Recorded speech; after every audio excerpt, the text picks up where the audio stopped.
Hi students, welcome back to the next class. In the previous class we studied that sound can travel through liquids, gases and solids. Then in this class we are going to study how do we hear sound. We know that we hear sound through our ears. Then inside the ear what happens to the sound, that we will be going to study in detail. And along with that we will be studying about the characteristics of sound wave. Okay, let us start the class. We hear sound through our ears. Our ear is divided into three parts. They are called outer ear, middle ear and inner ear. So ear is divided into three sections: outer, middle and inner ear. Outer ear consists of this pinna, the outer part of the ear that is seen outside the body, that is called a pinna.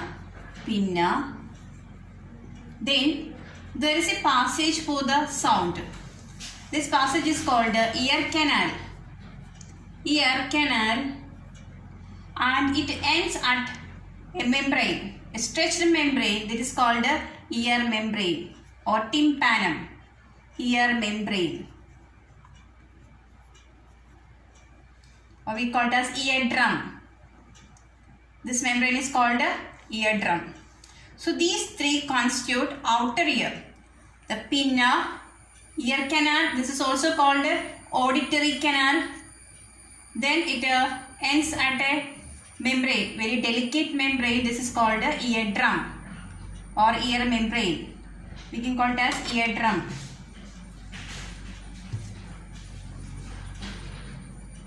These three are included in outer ear. Then what are the functions of this?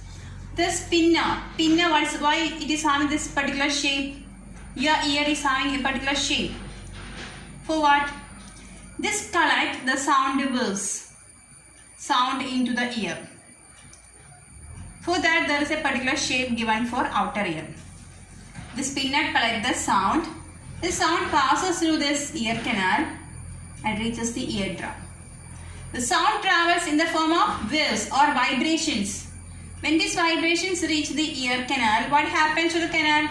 What happens to the eardrum? Eardrum is a stretched membrane, so it starts to vibrate. Then these vibrations are given to the middle ear. Middle ear consists of three bones.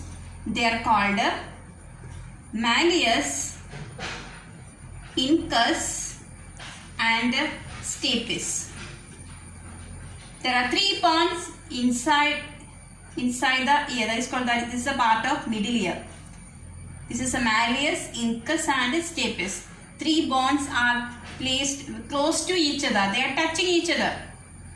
And we know that stapes is the smallest bone in our body. The smallest bone in human body is stapes. It is situated in middle ear. These three bones are situated in the middle ear. Then what is the function of these three bones? When the vibration reaches here, eardrum start to vibrate, and these bones are, first bone is touching the eardrum. Other bones are touching each other. So the first bone start to vibrate, and these vibrations are passed over to the next two bones. So the three bones vibrate together. So if the three bonds vibrate together, what will happen? This amplitude, their amplitude of vibration increases or vibration rate increases. It will vibrate with more energy. So its amplitude increases. We will be studying about amplitude in later classes. Then these vibrations are given to inner ear. The inner ear consists of a coiled structure. You can see a coiled structure, a snail-like structure. This is called cochlea.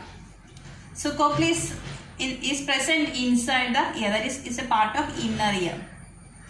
So these are the parts of ear. Then what is the function of cochlea? When these vibrations are given to cochlea, this cochlea converts sound vibrations into electrical signals. sound is reaching the cochlea, that sound is converted into electrical signals by the cochlea. And there are some nerve cells. Nerve cells take these electrical signals to the brain, and brain identifies the sound. For example, if you hear the sound of a crow, then how can you understand it is the sound of crow? This is due to the help of, this is with the help of brain. So this message is taken to the brain, and from the brain, that means with the help of brain, we can understand that is the sound of a crow. So brain helps to identify the sound. If the message is not taken to the brain, we cannot identify, we cannot hear the sound. So this is taking place in our ear.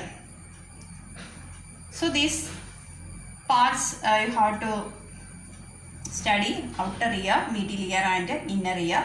The parts in outer ear: pinna, ear canal and eardrum. Middle ear consists of three small bones: malleus, incus and stapes.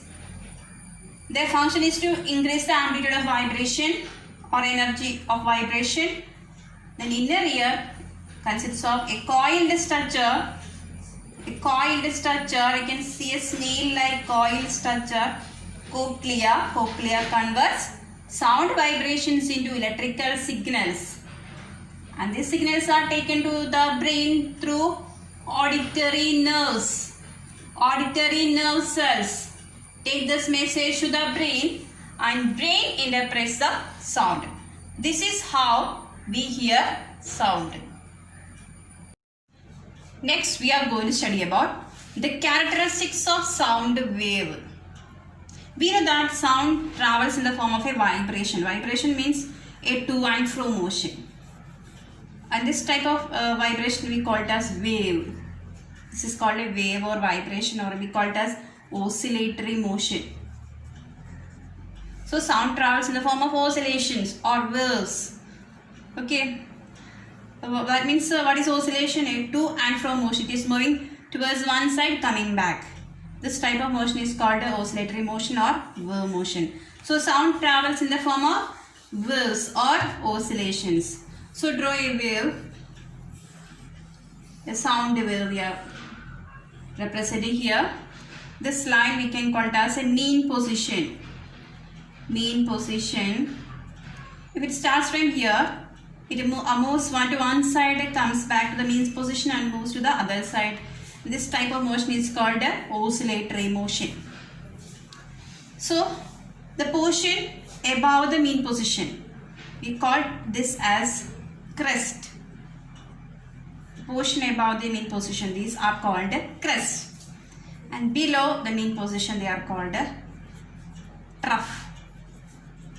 The sound wave consists of alternate crest and trough. One crest followed by one trough. Then crest, trough, crest, trough. This is the way a sound wave is traveling. All the waves or all the oscillations consists of crest and trough. And what are the characteristics of a sound wave, or what are the characteristics of a wave? A wave has some characteristics. The first characteristic property of a wave is its amplitude. Amplitude is denoted by capital letter A. What is amplitude? The maximum displacement of the wave from the mean position is known as amplitude. Maximum displacement, that means this is the mean position. Here we can draw, this is a displacement, this is another displacement. These are the displacements of the wave from the mean position. Where is the displacement becomes maximum? This is the highest line. So here it undergoes maximum displacement, the middle line. So the maximum displacement is in the middle. These are the maximum displacement. The maximum displacement of the wave from the mean position, that is called amplitude. This distance is called amplitude. If the wave is having more amplitude, the sound will be more louder. That we will be studying later. The next characteristic property is called frequency. Frequency, it is denoted by F. Okay, frequency. What do you mean by frequency? Frequency is very important characteristic property. Frequency is defined as the number of waves produced in 1 second. In 1 second, how many waves are produced? That number is called the frequency. So what is called one wave? One crest followed by one trough. That is called one wave. Here how many waves are there? One crest, one trough. That is one wave. Again one crest, one wave. Next wave. One crest, one trough. So there are 3 waves here. I have drawn 3 waves. Similarly, in 1 second, how many waves are produced? That is called the frequency. So frequency is defined as the number of waves produced in 1 second. This frequency is having a unit that is called Hertz. To honor a scientist called Heinrich Hertz, the SI unit of frequency is given as Hertz. H-E-R-T-Z, Hertz. Hertz is a unit of frequency. It is denoted by H, capital H, small z. So what is the unit of amplitude? What is amplitude? Amplitude is the maximum displacement of the wave from the mean position. It's a distance. So amplitude has unit meter. But frequency is a number. It is having unit Hertz. So these two are the properties we are studying today. Amplitude and frequency. The other properties we will be discussing in the next class.